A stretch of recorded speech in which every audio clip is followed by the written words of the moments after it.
This video is a continuation of part 1 of a Frustrated Lefty's Springtime Floral Doily review and tips. Hi, I like to crochet, but I'm a frustrated lefty.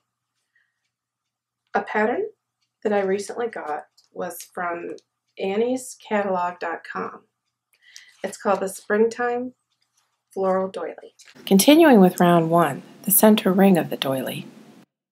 When you look at the center of that doily, you think it's a ring that you're working around, but it's not. You're really making a line. So I'll do a few of these stitches and I'll show you what I mean. So I've made the very first stitch. We're going to make this loop a little bigger. If you can see this, I've made the very first stitch, which was a chain 4. That's this one. This one is a chain 4, and then this one is a triple crochet. So you're not working into this first stitch as a ring. What you're going to do is you're going to just keep going. So chain 4, I have 1 on there. So here's 1, 2, 3, 4, and then yarn over twice to start the triple crochet. Work into your first chain that you started off the triple crochet, and yarn over, pull up a loop, yarn over, pull through the first 2 loops on the hook, yarn over, pull through the second 2 loops on the hook. Whoops, and see, I don't know if you can see what happened. That's the tricky part about this thread. They slid off the hook.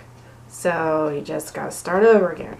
What's very frustrating is I find myself holding this right up in front of my face because the thread and the hook are so small, and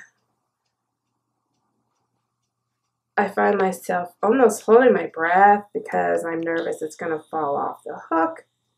And crocheting is supposed to be relaxing, but I find myself getting frustrated. Oh, right there, they fell off. Darn it, and I have to start all over again.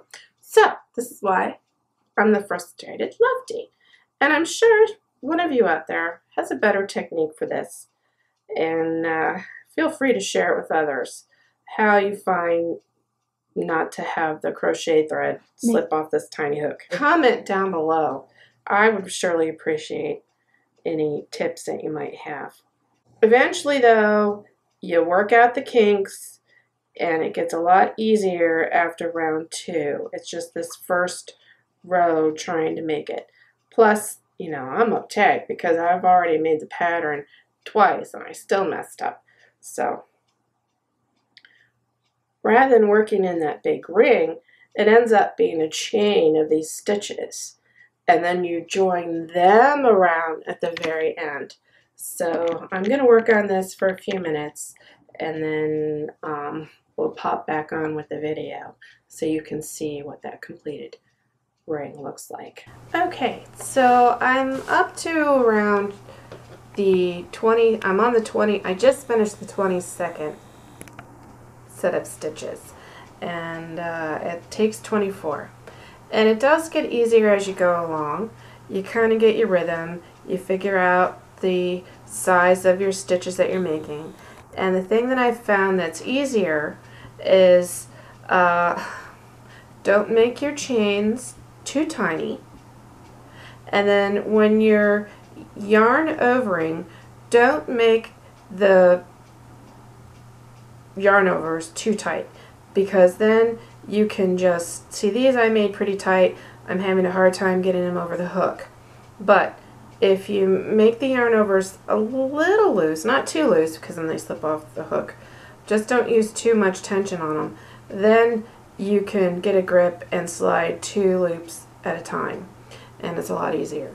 So once again, I yarn over twice, I've worked into the loop, yarn over one more time, pull up a loop, yarn over, pull through, and I'm holding it here by the chains to help me. I don't know if you can see that. I've sort of got my thumbnail in there.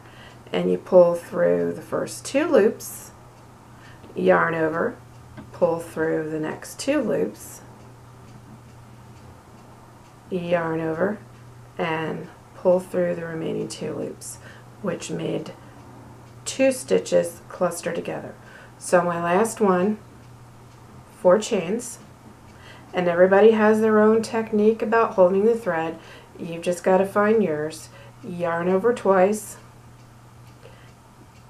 put your hook in the very first chain, which is the 4th chain from the hook, pull a loop up, yarn over once, pull through the next 2 loops, yarn over once, pull through the next 2 loops, and it leaves you 2 loops on the hook, yarn over, and pull through the remaining loops. Okay, so I have a chain of 24 here. If you would like to continue watching a Frustrated Lefty's tips about how to create the ring of the Springtime Floral Doily, please feel free to take a look at part 3 of this series.